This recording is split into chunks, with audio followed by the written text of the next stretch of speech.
Hey everybody. So I I know that I've done a few lectures for you guys class, and the last one I did was largely historical in context. And here's one of the things that even my supervisor told me about this course prior to um, teaching it, and actually one of my colleagues, Dr. Wheeler, who would normally teach this course, both of them told me one of the limitations of this course is that the textbook is really old. The textbook, admittedly, like I mean, it's from the stuff I've read in it. I mean, not only is it dated, but um, to me it's slightly skewed. And maybe that's because, like I said, I have a history background, and that book deals a lot with history, at least older history. We haven't gotten, we're only going to get so far. But the point I'm making to you is about this lecture. I wanted to talk a little bit about why I included these articles by Suzanne Romaine, and why I think they're relevant, why I think they're important and worth reading. This is the book that it comes from, Communicating Gender. I'm sure you could probably get a copy of this online very cheaply if you wanted to. I might even be breaking copyright restrictions by putting those PDFs online. I'm not sure. Usually for educational purposes, I don't think they mind so much. I'm not getting paid. So, but what I wanted to share with you is that Romaine's book is not necessarily brand new either, but I think she grapples with a lot of ideas that we still see now. I think this book was probably maybe a little bit ahead of its time, and that's why I think it's still relevant and I think it still works. I gave you two chapters in it, chapter 6 and chapter 9. Chapter 6, I believe, is gendered talk, and I think chapter 9 is advertising gender. Yeah. And like I said, again, if I keep looking over, it's because I've got my chapters here on my laptop. So starting out just with chapter 6, what I want to do is just go over this and explain to you why, if it feels haphazard being in here. One, I've never taught this course before, and trying to make it a little more interesting around the way it was structured with the incorporation of what was required reading from your textbook is difficult, because again, like, there's only so much stuff I can find, especially teaching this online, that's going to make that reading relevant, or going to make that reading not quite as, as much of a drudgery as I'm sure it is for you guys. I mean, it kind of is for me, and that's my job. So that's why I wanted to include the Romaine stuff, because I think it's more relevant and more illustrative as well of what we still see and we do and we hear, and just stuff we're around today. This is, again, I'll hold it up. The one big difference between Romaine's book and probably what we read in here as a text is Romaine's book she's a linguist. So this is a linguistics book. It has a lot to do with the language and the way the language actually is used to, in effect, her argument would be, in effect, the English language as it is constructed, I'm trying to think of the right word to use. It reinforces gender roles. It reinforces gender stereotypes. Okay, so that's essentially what Romaine's argument is.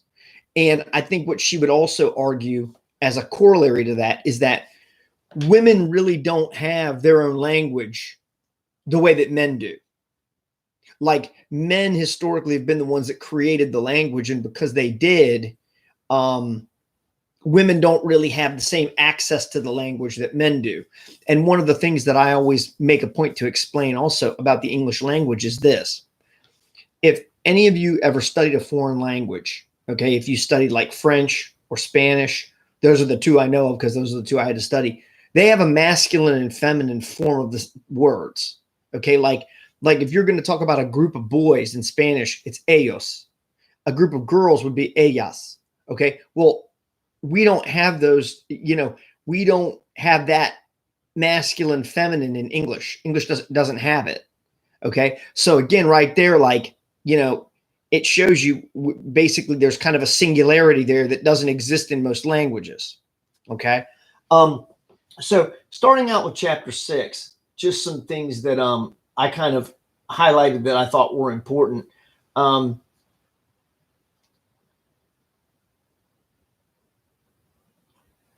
One of the things she talks about almost immediately is the idea of silence. Now, in another chapter, she actually talks about how silence can be powerful, because we all know, or we've all dealt with somebody who talks too much.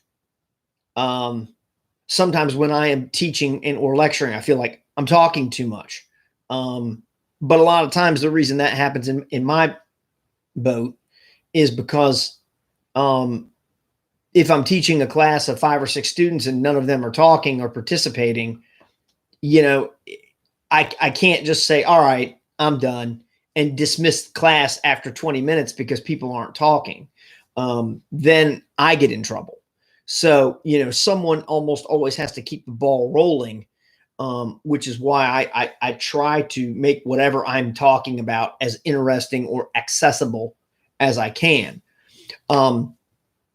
The reason I bring that idea up is those types of individuals, when we're around them, they talk so much that it's almost like you stop listening, or what they say is just, it comes off as irrelevant. It's extraneous. You almost get the sense that they're talking because they want to hear themselves. And what she's sort of saying here is that there have always been groups of subordinate people, different, let's say, subjugated cultures, i.e. a good example would be like slaves, children, women. Historically, they've been put in a category where they're almost supposed to be seen and not heard. I remember when I was a little kid, there was a store in town where there was a sign on the wall that said something like, children should be seen and not heard, because the person who owned the store was an old crank and didn't like little kids being in the store. And again, I mean, that's your business, but like, you got to think it's probably not good for your overall business model, because one, I mean, it doesn't say a lot about your level of tolerance, but it also may offend and drive away people that have children. I mean, as again, I think I've told you guys before, when I was growing up, we didn't have much money at all. My parents couldn't afford a babysitter. So it was like, if my mom had to go somewhere, she had to take us. I mean, there was no choice. So, I'm sure she would have been a little bit loath to go into a store regularly when she didn't need to go in there or whatever. I think it was like a fabric store or something, and my mom used to make our clothes, so she had to go get fabric and stuff because we lived in a small town. But what I'm getting at is, like, I'm sure if my mom didn't have to go there, like nowadays we have a Walmart where I live. Like, if my mom could go to Walmart and get fabric and not feel like she was giving business to a person that didn't want her kids there, I'm sure she probably would have gone to Walmart, not to the place where the person said, we don't want your kids here, basically. But like I said, my mom didn't have a choice. She had to bring her kids. But the lady didn't like little kids in the store. I mean, she made that point. It was an old lady, like I said, old crank would be the nice way to put it. So where I'm going with this, though, is that later on in the book, Romaine also says, yeah, but silence is a twofold thing. Silence can also be powerful. You always hear the phrase, the strong silent type. A lot of, and again, this is just typically older married couples that I've talked to. I know that a lot of older married women that I know told me, well, I married him because he was the strong silent type. And I guess they liked that. I don't know if that's still a popular thing or not, but what I'm getting at is, silence is not a sign of weakness. What Romaine is saying is that when it's imposed on people, it makes them weak. The act of being silent is not to be weak. It's if it's imposed on you, it is. It's weakening you because it's not allowing you to express yourself. Correct?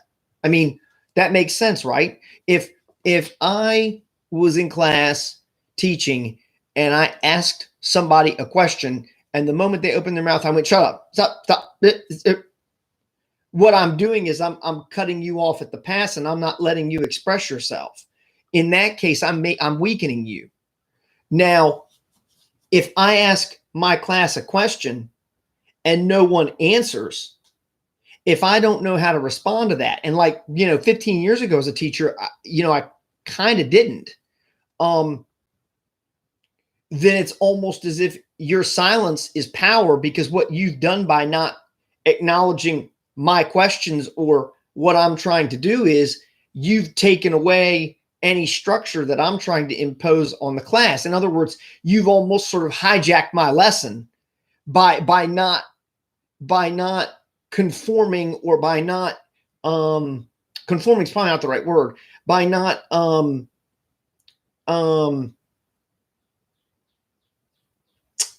conceding to my request that you answer a question. So in other words, whenever you're all just sitting there staring at me and I can hear crickets chirping when I'm trying to get you guys to participate, it's almost like your silence is power because it makes me have to do more work. And it also, it restricts what I can do if, for example, I need an answer from a student in order to make a point or an argument, etc. So again, I want to make sure we understand that, silence is not always weakness. It's typically a sign of weakness when a dominant group is imposing it on a subjugated one. Let's see. Also, another long-standing stereotype that she fights in this book, and these are chapters from a long book, as you saw, is that women talk more than men. I'll tell you, I think that's a stereotype the same way Romaine does. A lot of people say, stereotypes stay in our lexicon because they contain a little bit of truth. I would say, maybe that's true. I mean, maybe that's true. But, stereotypes can also fade out when people start to realize that there kind of isn't a lot of truth in it. Like I remember, even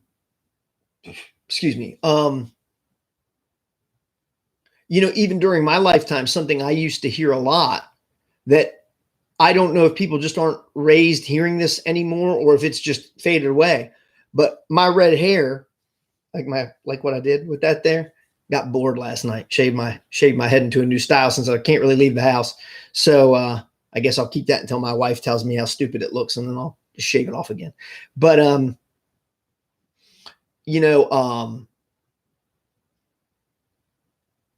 people used to say when I was a younger person, with that red hair, I bet you have a fiery temper. Well, those red-haired people have bad tempers. That used to be something I heard all the time. And I can't tell you the last time someone said something about, I bet you have a temper because I have red hair. But I used to hear that all the time. And I mean, from people who didn't even know me. And when I was younger, maybe I had a temper. I don't know. But my point is I used to hear that all the time. And now I don't hear it. So what I mean is, I wonder if for a long time that was a stereotype, and now people are just realizing it's stupid to even go there. So why? So yeah. Let's see here.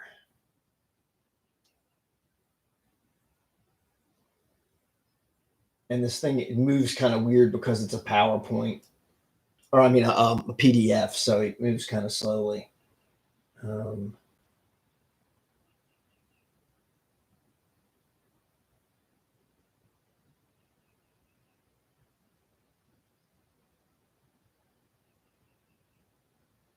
Just pardon me. I'm trying to find the, oh, then there's the what she lists as the 9 characteristics of women's speech, which I won't go into, in great detail. Tag questions, rising, empty adjectives, women's words, that's in quotes, frequent use of emphasis, intensive so, politeness devices, and hypercorrect grammar, hedges, and women not being humorous. We ought to know that a lot of these, if they are stereotypes, they're not accurate. I mean, like, honestly, I'm a big comedy fan. Again, I teach 2 gender studies classes right now, and I know I think some people are in both classes. Some of you all may have had me before, some maybe not. I'm a big comedy fan. And I mean, like, if you don't think there are some women out there who are actors or comedians who are as funny as any male comedian, you're crazy. I mean, there are some women comedians out there and actresses who are just, I mean, they're diehard funny. Melissa McCarthy pops into my head right away. Like, I mean, I think she's hysterical. And that's just dumb to say that women aren't capable of incorporating humor into their dialogue. Hedging just means, like, a lot of people say women are fickle or uncertain about things. Again, I don't think that's necessarily a trait that's exclusive to women. I think men hedge too. For example, I know that I've been in conversations where I will with another guy, and that, pardon me, sandwich. I will say something like, man, I really can't stand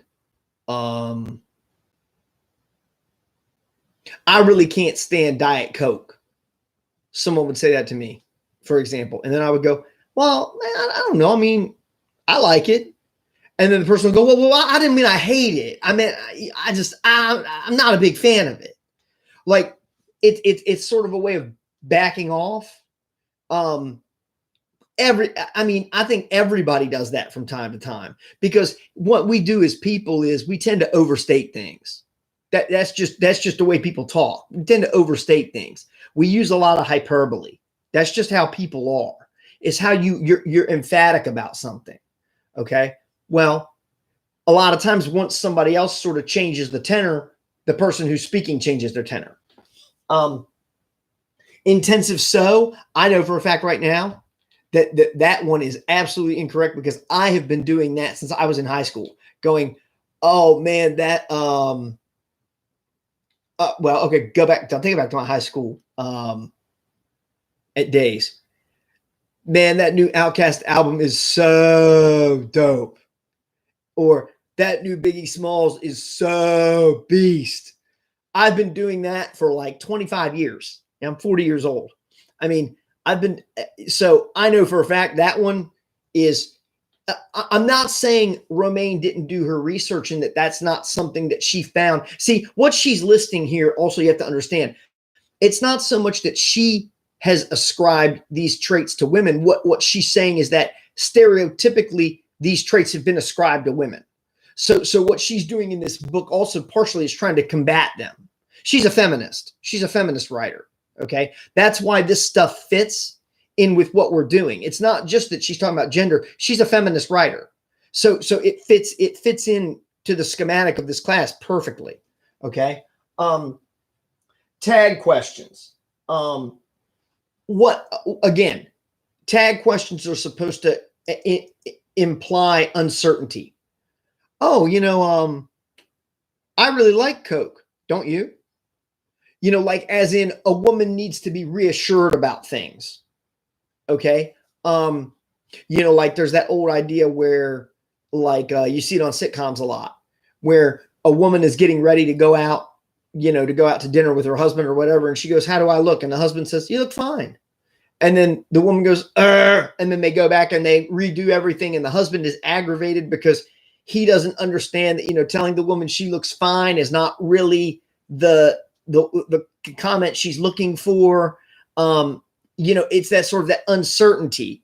So that's what that implies, that they need to be reassured about something. Well, my makeup isn't too dark, is it? I don't have too much makeup on, do I? My dress isn't too tight, is it? Things like that. And again, I think that all goes back to the stereotype that's been around forever, that women are uncertain about things. Well, I think you're just as likely to probably hear a man say those things. Here's where I would say the difference comes in. And I think sometimes Romaine doesn't do a good job with this. Subject matter. I think subject matter is important, because I think women probably, if they could be accused, let's say, of asking, I'm getting her wording, tag questions. I think you could just as easily accuse men of asking tag questions too, but the subject matter would be different. A man would ask something like, I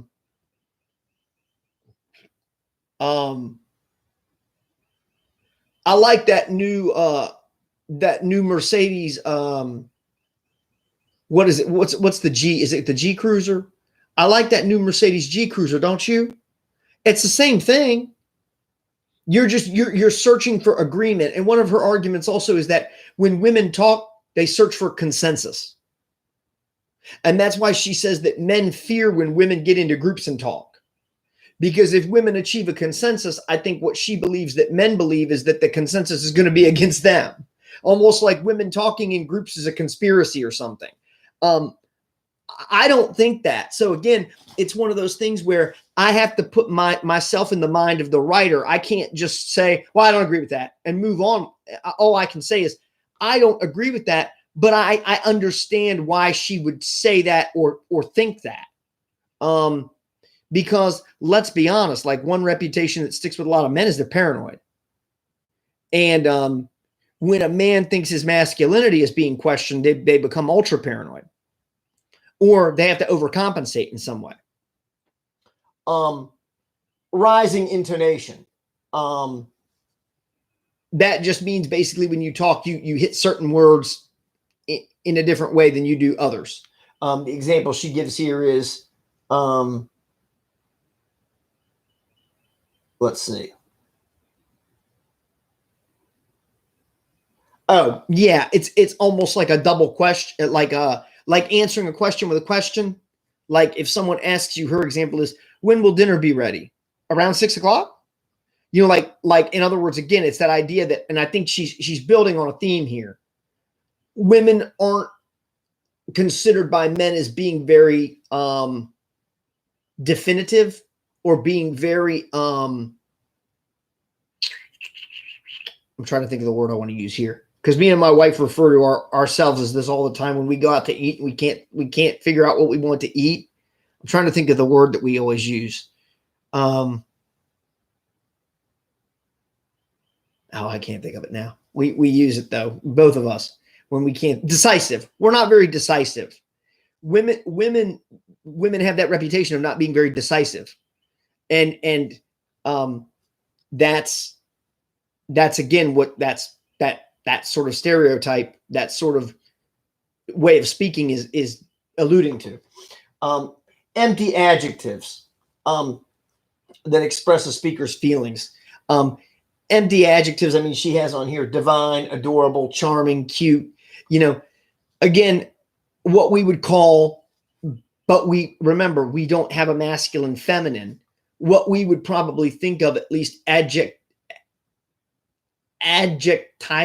or adjectively, if that's a word. feminine words. Okay. Like, again, I think women are probably more likely to use the word cute to describe something than men would. I'm not saying men don't use it. I'm giving you my opinion. I think women would probably be more likely to use that word, okay, to describe something. And I think that's what she's saying is at the end of the day, a lot of those words are kind of empty. Like they don't really have a meaning. It's sort of like when I grade. Any of you have had me before as a student. If you ever open up a paper writing in today's society, I will scribble through it and go, this doesn't mean anything. In today's society is a phrase that doesn't mean anything, just like the word cute kind of doesn't mean anything. It's kind of a hollow word. Same principle. Women's words. I don't like that particular label. And I'll tell you why I don't. Because as somebody who makes a living with words, my lexicon teaches me that I need to be very specific.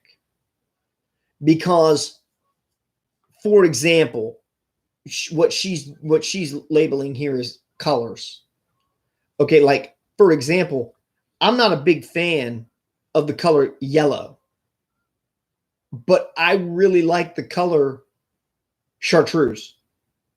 Anybody who's ever seen me like around town, and some of my students have, if I'm just wearing my regular gear, which is like a t-shirt and shorts and shoes, there is almost a guarantee I'm wearing something that's got chartreuse on it. Even a hat. I even have hats that, my point is, so if someone were to ask me like, yeah, I really want to buy you a tie. What color tie do you want? Well, if me saying chartreuse comes across, or another color, if you don't know what chartreuse is, it's almost like a lime. It's almost like what we nowadays call like a lime color, like but it's got a little more yellow to it.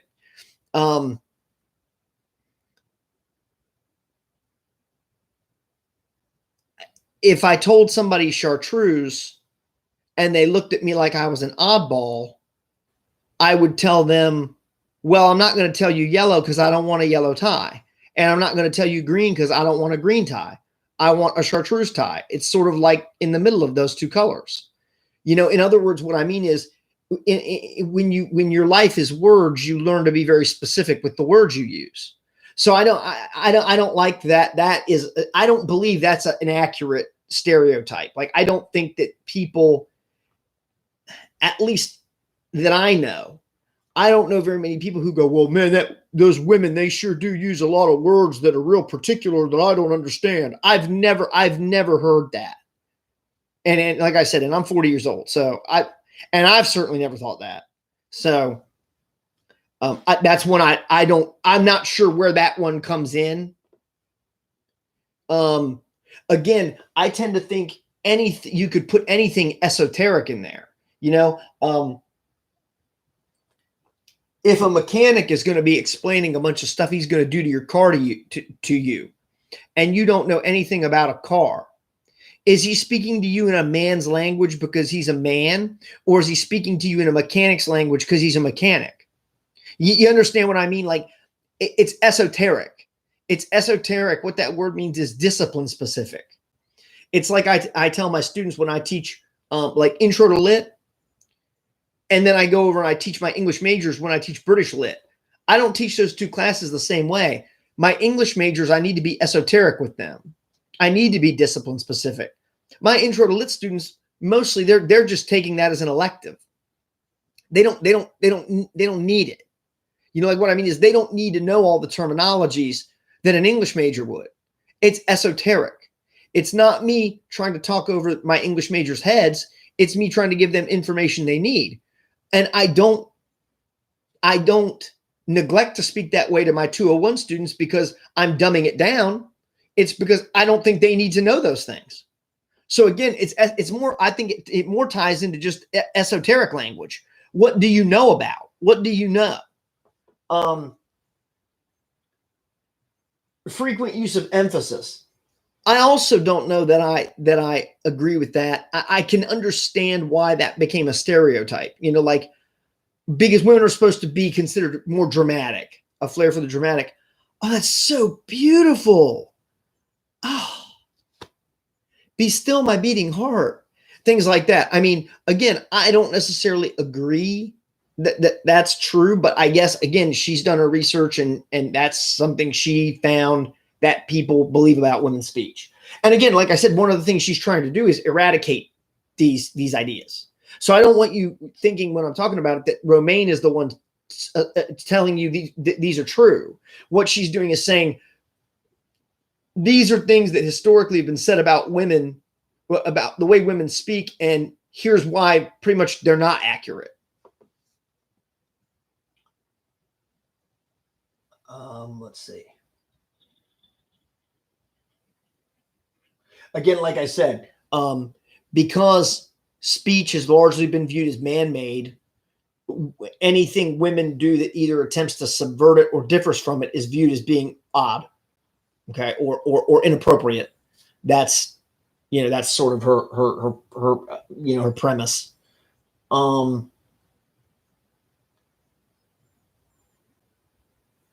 Again, another thing she talks about is interruptions, and I would agree with this. Um, I think men do tend to interrupt more than women do. Um, obviously, I can't place myself as a female in a female conversation, but what I can say is when I have conversations like with male students, as opposed to like female students, my male students are the ones that tend to interrupt me more. Um, and again, I don't want that to necessarily sound like it's being rude. Interruptions aren't always rude. Um, it's just the thing about someone like me is I'm a person that really dislikes interruptions because it makes me lose my train of thought. And the older I get, the more I find that I have to let out my entire train of thought before I let another person talk because I'll forget it. And then I was trying to make a point and all of a sudden, here goes the point. And I won't be able to recall it. So that's why I don't like being interrupted. It's not like for me that I think I just naturally assume like, boy, that kid's disrespectful. They interrupt me a lot. No, I don't think that way. But I also think that, if you want to get the full content of what someone's going to say, you have to let them say it. Let's see. And again, another thing is how you define interruptions too. Like people who are scientists that are like linguists in this case. Linguists are basically like scientists of the language. That's basically what a linguist is. People who are charting these things, it also depends on what you think an interruption is. Because, there are different forms of interrupting somebody. I mean, to be honest, what we call an attending response can actually be an interruption. Like if I'm in the middle of talking and someone goes, mm-hmm, mm-hmm, mm-hmm. I mean, that's not them cutting me off, but at the same time, like it's interrupting my train of thought too. It's distracting. I have one. I don't want to. Obviously, I wouldn't reveal any identities. I have had a student before, and I don't know if this student does this, almost unconsciously or out of habit, or if they think that by doing it, they're what's the word I'm looking for? That they're reassuring me, or again, like giving me an attending or affirming response. But I had one student who, when I had a conference with this person, would go right, right, right, right, right, right, right, right, right, right, right, right, right. I got you. Right, right. And I mean, after a while, you're kind of like, can you not do that? Like, and I mean, I don't think I necessarily even asked it. I think I just kind of looked at the person and was like, and I think they sort of took the hint that, it was a little much. I mean, if every, couple sentences you're going to go, right. Mm-hmm. Mm-hmm. Sure. Yeah. Okay. Things like that. Like I don't think we necessarily think of those as interruptions. Those are more like attending responses. But some people who are observing, it comes down to, and a lot of that's also cultural too, by the way. Some cultures, they view interruptions as like being normal exchange. Whereas like in America, I think we don't tend to think of it that way. But some cultures do. Um,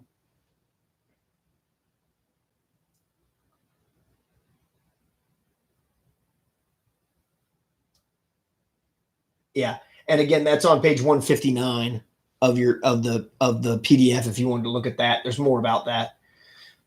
Again, here's the part I was talking about earlier about silence being golden. Um,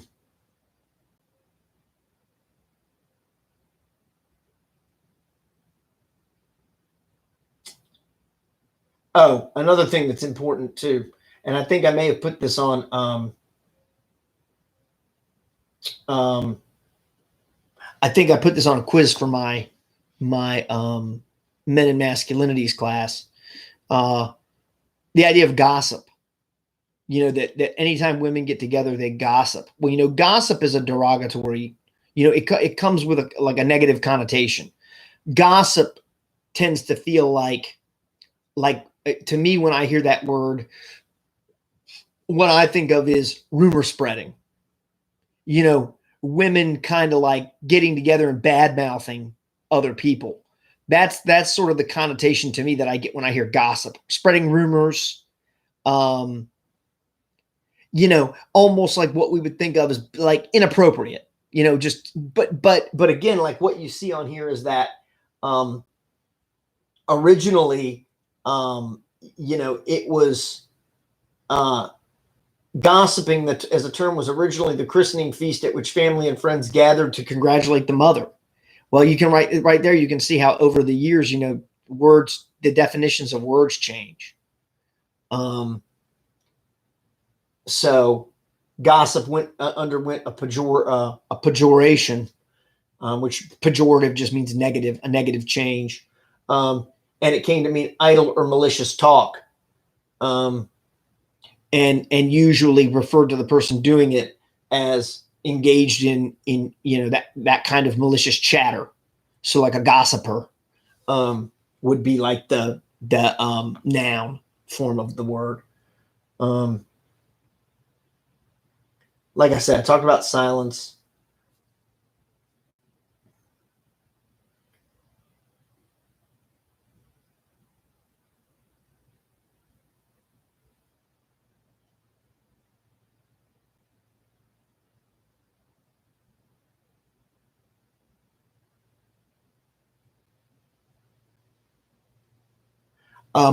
Here's where I was going earlier. If you look at page, let me see here, 165. She does start getting into the idea of almost like topical implications for a conversation, where what's being discussed may have more to do with the way people speak than their genders. For example, I mean, I know as many women, probably more women, who are very staunch, meaning like very, very stiff in their political beliefs, probably more so than men. And what I mean by that is if you get in a conversation with some of these women about politics, I mean, they will absolutely browbeat you about politics. Whereas a lot of the men, they're just there. They don't have nearly the strong opinion that the women do about it. And what I'm getting at is, again, I think it comes down to topic matter a lot of times, subject matter. Again, like if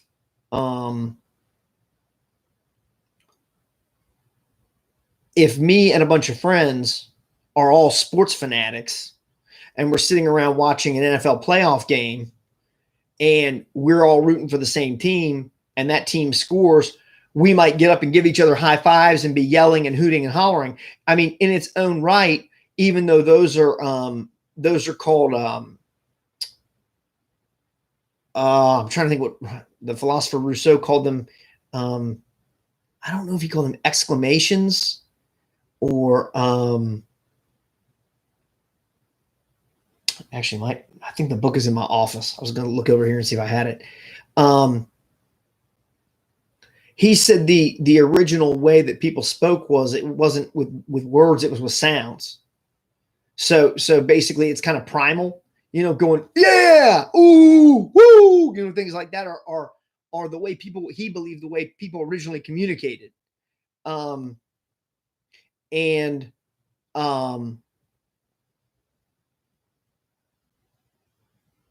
that's not to say that if me and my friends are gathered together and we're watching that football game, we couldn't achieve the same thing by going, man, that was a hell of a run. What a touchdown. Awesome. But we're really accomplishing the same point, just without words. We're doing it with sounds. Again, it'll probably come to me as I am talking here. The word he used, I can't think of it right now. Yeah, I think it comes down to and that can also come down to your environment too, where like in the workplace, you probably don't do a whole lot of that, of making those kind of sounds. But when you're outside of work, maybe you do. And again, that's the idea that, her point in talking about that is that what observers at least discovered or believed about women's speech was women tended to talk more about like their feelings, whereas men tended to talk more in like a contest terms. Like her belief is that when men have conversations, they're constantly trying to one up each other. Whereas when women talk to each other, it's for unity or reassurance. Pardon me. Not being a woman, I don't know if that's why women talk, but I can say that like as far as men go, yeah, there's a lot of one-upsmanship when men talk. I don't know why that is. I guess her opinion would be it's because men are more competitive. I don't know. But yeah, I've definitely noticed that men do that. Again, I've not noticed because I don't think a woman would talk to a man about those things the same way they would talk to a woman. And because I'm not a woman, I've never had a woman-to-woman conversation with a woman. So I couldn't tell you whether or not that's accurate. Women who have had a conversation with other women could say, oh, that's BS, or, oh, yeah, that's right. I can't. All I can do is tell you what she says researchers have found. And again, you got to remember, this work is a little dated. I mean, it is 20 years old, but I doubt a lot of the stuff has changed a whole lot that she's talking about here. Again, I've got about 10 minutes. I'm going to try to wrap up and hit on the key stuff.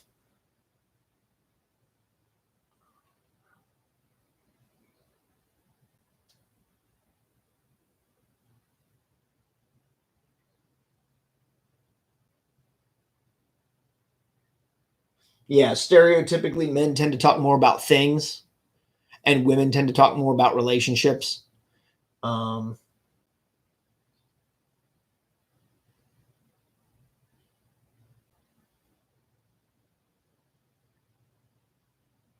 Again, I already talked about that. And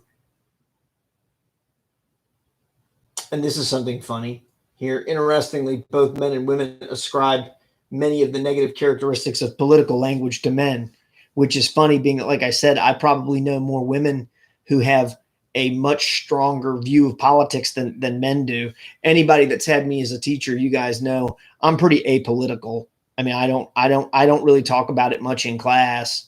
About the only time I talk about it is if it comes up in something we're reading or something that needs to be addressed. But I mean, as far as like my politics, I'm not really strongly political, and I don't believe in bringing my politics into the classroom, even if I was. I just think that's kind of like abusing my authority. So I don't do it.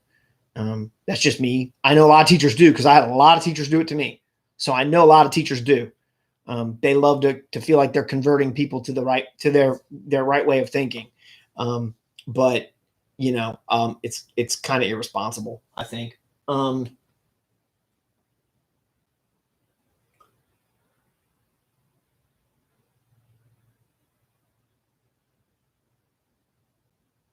Says women give more compliments. Women give and receive more compliments and apologies than men. Um,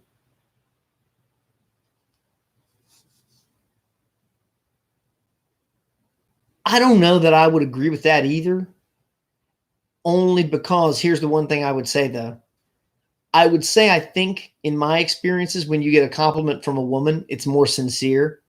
I think men throw around a lot of compliments hoping that it's going to get them something. That's my opinion. I know a lot of people are going to go, man, you're bashing your own gender. Yeah, but what I mean is, how many times have you seen the scene play out where a man goes up to a woman in a bar or in a restaurant or a club and says, you're the most beautiful woman in the place. They don't mean that. 9 times out of 10, they don't mean that. They're just trying to hook up with the woman. But in my own experiences, and not just because I look like this, I've seen a lot less women going up to men and being like, man, you're the best looking guy in this place. We should get together later on, or give me your phone number.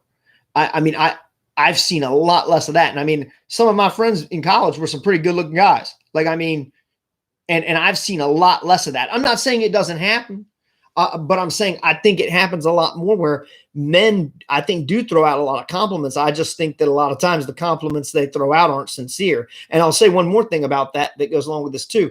I do think women are probably more likely to apologize, because I think women are more likely to be sincere about it. I know that I've had lots of men apologize to me, and I know they didn't mean that what they meant. Like, I could just vibe it. Like, they said sorry to me because either they felt obligated to, or they someone told them to, or they realized that they were in a position where not apologizing was going to cause them more grief than apologizing. I had a roommate one time, and I'm not going to make this up. My roommate was like probably one of the toughest people I've ever known in my life, and he was big. And before I started lifting weights, I'm not that big now. At one point I was, but it was way back before I started lifting weights. I weighed about 140 pounds, and I'm 5'10". My roommate was about 6'4". He's about 250 pounds. And not only was he big, I mean, he was tough. Like, I watched him fight. And one time he got very drunk. He had a propensity to get very drunk. And I don't know if I said something that offended him, or if he was just in a mood, but he literally charged me, grabbed me by the neck, pushed me all the way out to our deck. And we were on the 3rd floor. We were probably like 25 feet above the ground. And literally he had me draped over the deck my upper body was over the railing, to where I thought like I was going to fall to my death. Luckily, I had a couple of other friends who were pretty big guys, and they pulled him off of me. And my point is, man, I thought he was going to kill me. And literally, I would say probably a week went by and I didn't say a word to him, because, not only was I like kind of scared, to be honest, but I didn't really understand what happened. It all just seemed to happen so fast. And I think, again, that's what happens when you combine alcohol with people that have a temper. And he did. And as I recall, I'm giving this to you as I recall, I'm sure he would remember it differently. I don't think I had really been drinking very much. Like I don't think I was drunk, because I think if I was, the whole the whole scene wouldn't have bothered me so much. Um, but at any rate, about, I'm going to say maybe probably between like 7 and 10 days later, I was back in my room. In college, I worked very hard. Um, especially with my writing, I worked very hard to try to hone my writing to get it to where it was as good as I could make it. And I think it was like a Friday night, and I was back in my room and I was working on a paper, and I just knew I could get some quiet because my roommates were going to be out partying, and I think usually because I went out with my roommates, I didn't want to go out with them because me and my roommate had that what's the word I want to look for? Confrontation. And I didn't want to go out with them. So I stayed home and I was doing my work, and it wasn't too late. It was maybe like midnight or something. And my roommate that I had the conflict with came in absolutely drunk, came in, walked right directly into my room, sat on my bed, and said, "Hey man, I just want to tell you, sorry about what I did the other day." And I was in like a swivel chair like I am now. And I swiveled and I looked at him and I said,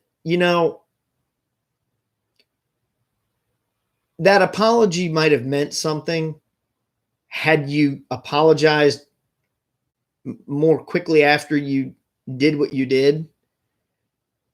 And I said, but moreover, an apology would have meant more if you were sober right now, because the way that you are saying this to me doesn't feel like you really mean what you're saying. I said, I'm just letting you know, like, I don't get a vibe that you feel bad about what you did. I said, and that's fine. I said, and I told him that, I said, that's fine. If you're not sorry about what you did, then don't apologize for it. I said, coming back here and apologizing to the way you are now, to me, is cutting your nose off to spite your face, because you're going to have to see me for every day for the rest of the school year. So for you, this is a way to try to put a Band-Aid on a bullet wound. And I'm just letting you know, I'm not buying it. And he pouted and got up and left. Well, getting back to my point, yeah, he apologized, but it didn't mean anything.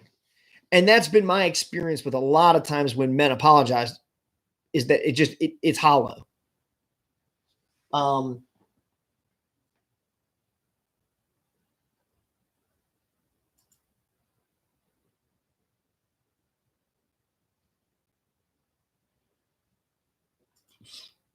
And like I said, I'm going to try to work my way to the end real quick, and then I'll cover the next chapter, the other chapter, Romaine, in my next lecture. Because if I did this, it would be like an hour and 45-minute lecture, and I don't want to keep you all looking at it that long.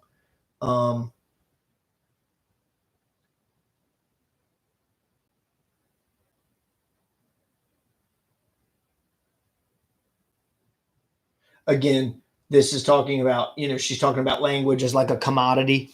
The language of the marketplace, again, is more restrictive to males, like haggling. Think about like auctioneering. You don't hear very many women auctioneers. Not that auctioneering is all that common anymore anyway, but you may see them, but I mean, it's typically referred to as like a man sort of thing. Like when men go to like a flea market, for example. I'll use that example because most of us are probably familiar with like a flea market. From what I've seen and I've experienced, men are much more likely to be the ones who are haggling and bargaining than women will. Women will, if a woman is selling something and she says, this is the price on it, from what I have seen, men are usually much more apt to try to talk them down.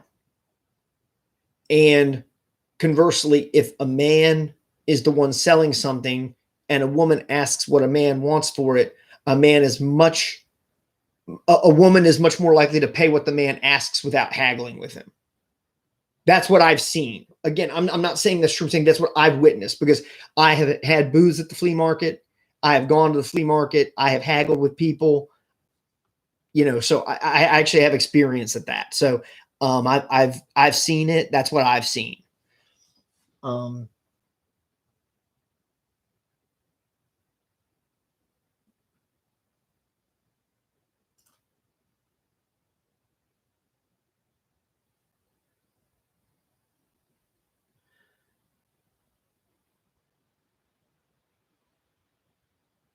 and really, the way the chapter ends is, talking again about humor. And this is where I'll wrap up. It basically says, that the ability to use humor in your language is another way to have power over people. Um, I never really thought of it that way. I just, I just like having a good laugh. I was always kind of the mindset that, the more jovial you are, the better you feel and the longer you live. People say that laughing is like one of the best cures for things that are going wrong with you physically. And maybe I adopted that because as a little kid, I was real sickly. So I don't know if maybe that's somehow I adopted that mentality. But at any rate, I don't know that, to say making people laugh is to control them seems weird to me. But that's how she kind of ends the chapter, with that idea. I guess maybe what she means is that, if you can make people laugh, then they're almost like a captive audience for you. Maybe that's what she means. Sort of like when a comedian gets up and does a sketch or does a skit. You kind of got the audience in the palm of his hand, and if he can make them laugh, then it's almost like he's controlling their responses. Maybe that's what it means. I don't know. Again, I don't believe the idea that women aren't funny. I don't think that's true. So that's something she's kind of, I think, also battling here, is that uphill stereotype that, women aren't funny, which, like I said, being that I don't agree with that, I don't see much in that. So that's where I'm going to wrap up. I think, again, there's, just to kind of reiterate, and stay under an hour here, the main point I think Romaine is trying to make is that, we a lot of you guys, even in your responses, have written things like, it's still a men's world made for men by men. And I think Romaine would very much agree with that. And I think what her point is saying that unless either the language itself changes or women become more able to navigate between the way they speak and the way men speak and be able to do it fluidly, that women are always going to be at a disadvantage when they communicate with men as opposed to when men communicate with men, because it's almost like by virtue of just their gender, they're outsiders to the language. The language, really, what Romaine's argument is that the English language is not made for women. It's made for men.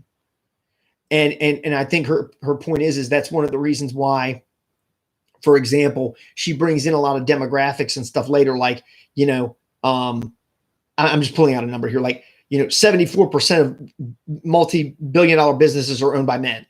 84% of executives are men. Yet, in the next chapter that I'll analyze, where she talks about not like performing gender, where she talks about like advertising it, where 75% of the women are consumers, so commercials are aimed at women, but it's done in a certain way. I'm not going to get to that yet, but again, it's one of those things where women are looked at in our society as being a certain things, and most of them, Romaine would argue, they don't really factor into being anything prestigious or powerful. So women never really feel the need to learn how to speak to men on the level that men have to speak to men, because men are more likely to be in those positions. Okay. So that's where I'm going to wrap up. I hope this helped you.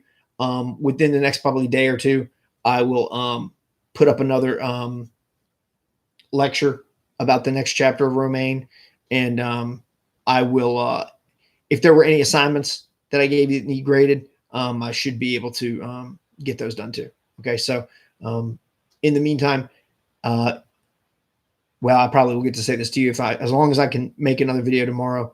Have a good Easter weekend. Be safe. Look out for each other. Look out for yourselves. And I'll see you next time.